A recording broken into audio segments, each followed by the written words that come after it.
Pria pengangguran ini namanya adalah Arata. Di usianya yang ke-27 tahun, dia masih belum mendapatkan sebuah pekerjaan. Sebelumnya, dia bekerja di salah satu perusahaan yang cukup besar. Namun, karena suatu kejadian membuat dirinya ini harus dipecat dari pekerjaannya. Hal tersebut kini membuat Arata jadi sangat sulit untuk mendapatkan sebuah pekerjaan lantaran dia mendapatkan sebuah track record yang cukup buruk dari perusahaan yang ditempatinya dulu. Setiap kali Arata mendapatkan panggilan kerja, dia selalu gagal saat dalam mengikuti tes wawancara. Kini sudah 2 tahun lamanya Arata menjalani kehidupan sebagai seorang pengangguran. Bahkan untuk menutupi rasa malunya, dia ini sampai harus berpura-pura sudah bekerja pada semua teman-temannya. もしもし。俺おう。お前今日給料日だろ。飲み行かね。悪い、お待たせ。おう。じゃあ行くか。明日の仕事か。 Setelah acara kumpul bersama teman-temannya selesai, Arata tiba-tiba dipanggil oleh seorang pria misterius. Diketahui kalau pria tersebut namanya adalah Ryu. Rupanya Arata ini terpilih menjadi salah satu subjek penelitian yang diadakan oleh pemerintah, dan penelitian tersebut dinamai dengan ReLife. Jadi program ReLife ini merupakan program dari pemerintah Jepang. Program itu membantu para masyarakat yang mempunyai masalah seperti halnya Arata, atau lebih tepatnya membantu para NEET atau seorang pengangguran yang hobinya sukar bahan. Oke, nantinya Arata akan disuruh oleh Ryu untuk meminum sebuah pil. Pil tersebut mampu merubah Arata menjadi muda lagi. Hal itu supaya dia dapat mengulangi masa mudanya kembali. Lalu selama 1 tahun Arata disuruh untuk bersekolah dan mencari jati dirinya. Ryu juga memberitahu kalau seandainya Arata ini memberitahu tentang program ReLife tersebut, maka dia akan dinyatakan gagal. Dan selamanya dia akan menjadi Arata yang punya kehidupan yang sulit seperti saat ini. Kalau seandainya berhasil, Ryu berjanji dia akan membantu Arata untuk mencarikan pekerjaan yang dia inginkan.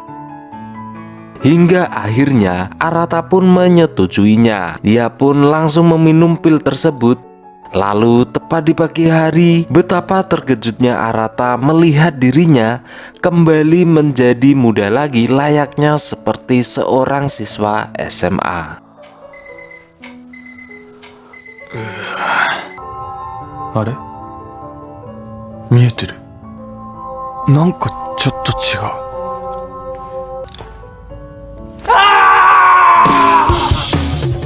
Singkat cerita, kita akan diperlihatkan Arata yang mulai masuk sekolah. Di sana dia kembali bertemu dengan Ryu yang sama-sama menyamar menjadi siswa SMA. Selama menjalani program ReLife, Ryu ini akan terus mengawasi Arata. Saat melaksanakan ujian, Arata dia lupa membawa alat tulisnya. Beruntungnya di situ ada seorang siswi yang mau meminjamkan alat tulis yang dia punya. Hal itu membuat dia ini punya 3 orang teman yang bernama Rena, Anoya, dan Kazami. Ketika istirahat sekolah, Arata dan Ryu ini yang kala itu menikmati makan siang di sebuah kantin, dia melihat ada salah satu siswi yang hanya berdiri di depan sana. Rupanya siswi tersebut lupa membawa uang sakunya. Melihat itu, Arata pun segera menghampiri siswi tersebut dan meminjamkan uangnya. どうかしたの？なんか困ってるみたいだったけど。お金を持ってこなかったんです。じゃあ貸すよ。とりあえず持ってろ。な。Setelah sekolah usai, di sini Arata kembali bertemu dengan siswi yang telah dia bantu tadi. Di sana mereka berdua pun saling berkenalan dan diketahui kalau siswi tersebut bernama Chizuru.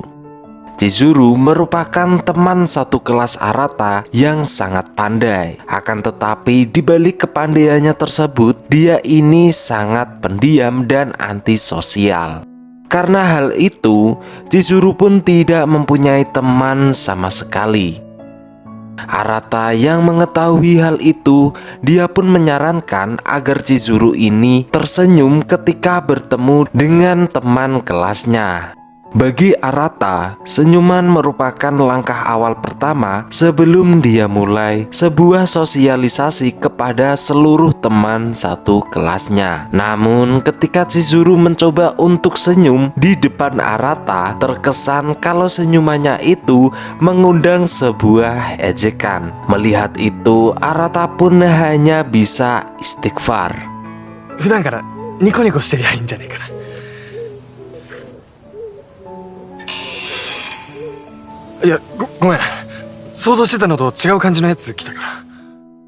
Kini cerita akan berlanjut dengan diperlihatkan Rena tanpa sengaja melihat Chizuru tengah mengobrol dengan Kazami. Rena yang sebenarnya menyukai Kazami, dia sangat cemburu. Hingga akhirnya Rena berbuat nekat dengan mencoba mengambil tas Chizuru ketika dia sedang berada di kantor sekolah. Beruntung di situ Arata yang mempergokinya, dia pun langsung membawa Rena ke sebuah ruang UKS. Dan dia bertanya alasan Rena ini mengambil tas Chizuru. Rena pun memberitahu kalau dia ini ingin melihat Chizuru kesusahan. Hal itu lantaran dia menganggap kalau Chizuru ini telah merebut posisi pertamanya menjadi siswa terbaik di kelasnya. Terlebih kini dia juga dekat dengan orang yang disukainya. Sebelumnya Rena ini telah belajar dengan sangat keras hingga membuatnya jatuh sakit ketika mengikuti sebuah ujian. Dia beranggapan kalau perjuangannya selama ini hanya sia-sia saja. Mendengar itu, Arata pun segera mendekatinya. Dan dia mengatakan kalau perkataannya semua itu salah. Dia memberitahu kalau membandingkan dirinya dengan orang lain tidak akan membuatnya berkembang. Mendengar perkataan dari Arata, di sini Rena hanya bisa terdiam dan menyesali seluruh perbuatannya. Berkat nasihat dari Arata, malam itu dia pun segera meminta maaf kepada Chizuru. Hingga akhirnya kini mereka berdua pun menjadi seorang teman. Arata dan Ryu yang sejak dari tadi mengawasi mereka berdua, dia pun turut bahagia. Dan Ryu selaku pendampingnya, dia sangat bangga kepada Arata karena telah berhasil mendamaikan mereka berdua. ストーカーかい。頑張ることを諦めるのですか。 Singkat cerita, kini 7 bulan pun sudah dilalui oleh Arata. Dia banyak belajar tentang berharganya waktu yang dulu pernah dia sia-siakan. Lalu Arata dan teman-temannya berencana untuk pergi bersama-sama melihat sebuah perayaan pesta kembang api. Tapi sebelum mengikuti acara tersebut, Arata ini harus mengikuti sebuah remedi terlebih dahulu. Dan dia akan didampingi oleh Kazami dan mengajarinya supaya nantinya Arata ini bisa lancar mengikuti ujian remedinya. Saat mencari buku di sebuah perpustakaan, di sini mereka saling mengobrolkan tentang wanita yang ditaksir oleh Kazami. Arata yang tahu kalau Kazami ini menyukai Rena, dia pun menyarankan agar dia berpacaran dengannya saja. Sebenarnya di dalam hati kecil Kazami, dia sangat menyukainya. Namun emang dasarnya dia ini tidak peka. Dia menganggap kalau perasaannya dengan Rena ini hanyalah sebatas teman masa kecil saja. 話してて面白いな、楽しいなっての。カリュウ。は？そんな風に見たことないよ。お前カリュウに告白しちゃう。 Lalu Kazami pun juga bertanya tentang kedekatannya Arata dengan Chizuru. Namun di sini Arata hanya memilih diam dan tidak mau menjawab pertanyaan dari Kazami. Sebenarnya Arata ini cukup tertarik dengan Chizuru. Namun Arata sadar kalau dia ini selamanya tidak akan bisa bersatu dengan Chizuru, sebab dirinya ini hanyalah sebuah objek penelitian real life yang nantinya kalau dia sudah menjalani program tersebut, maka ingatan para teman-temannya bersama dia ini akan hilang begitu saja. Singkat cerita, acara perayaan pesta kembang api pun diadakan. Terlihat kalau mereka semua ini sangat menikmati acara tersebut. Dari bercanda, membeli sebuah makanan, dan banyak hal lainnya yang telah mereka lakukan. Di saat yang sama, tiba-tiba saja turunlah hujan yang sangat deras. Mereka pun menunggu hujan tersebut berhenti tepat di depan sebuah kuil. Dan tiba-tiba saja Kazami pun berlari di tengah derasnya hujan. Lalu dia pun langsung menyatakan perasaannya kepada Rena. Tentu hal itu membuat Rena ini sangat bahagia.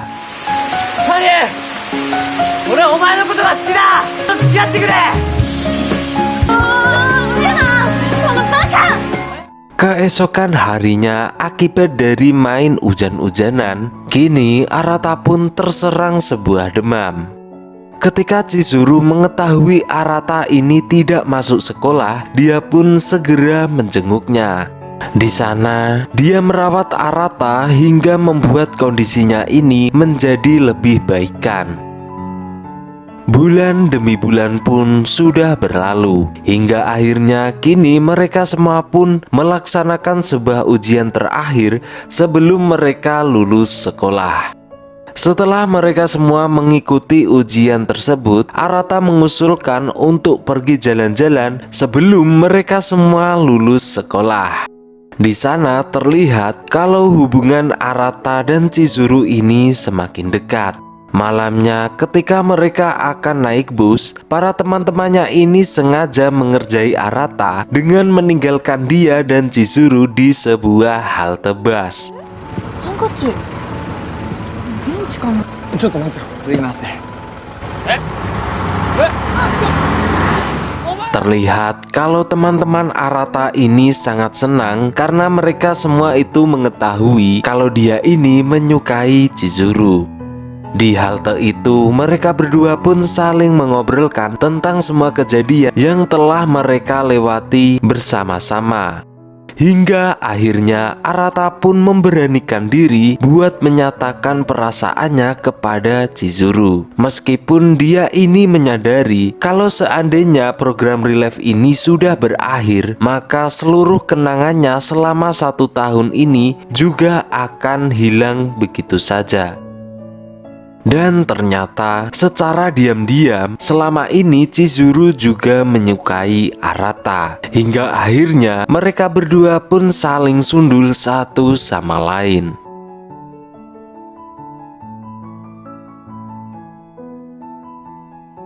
Keesokan paginya, hari perpisahan sekolah pun diadakan.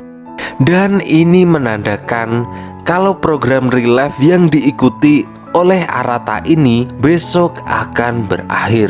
Untuk terakhir kalinya, Arata bertemu dengan Chizuru serta teman-temannya. Dia pun mengucapkan banyak terima kasih kepada mereka semua atas waktu yang telah mereka lewati secara bersama-sama. Mendengar ucapan dari Arata, di sana mereka semua pun merasa sangat sedih. Tanpa disadari oleh mereka kalau Arata yang bersamanya ini akan menghilang selamanya, baik ingatan maupun semua kenangan yang telah mereka lalui. Dia akan kembali lagi menjadi wujud asalnya, yaitu Om-Om yang berumur 28 tahun. Sorenya, Ryu memberitahu kepada Arata kalau dia telah lulus mengikuti program Relive. Sesuai janjinya, dia akan mencarikan pekerjaan yang diinginkan olehnya. Di sini, Arata memberitahu kalau dia ini ingin bekerja menjadi seorang guru. Kemudian Ryu pun memberikan pil yang berfungsi untuk merubahnya kembali ke umur asalnya. Singkat cerita, paginya Arata pun terbangun dengan tubuh yang sudah menjadi seorang om-om. Namun ingatan yang telah dilalui selama 1 tahun kemarin, dia sama sekali tidak mengingatnya. Hingga akhirnya dia pun mendapatkan sebuah surat panggilan untuk menjadi pengajar di salah satu sekolahan. Namun tanpa dia sadari, ternyata dia ini kembali lagi bertemu dengan Chizuru. Ternyata Chizuru ini juga mengajar di sekolah tersebut. Dan dari sini terungkap sebuah fakta kalau Chizuru ini juga merupakan seseorang yang mengikuti program Relive dari pemerintah, yang notabene sama seperti Arata. Namun di sini mereka berdua juga sama-sama kehilangan ingatan mereka satu sama lain. Namun di hati kecil mereka berdua ini seakan-akan Arata dan Chizuru ini sudah lama banget mengenal satu sama lain. Dan cerita pun berakhir guys.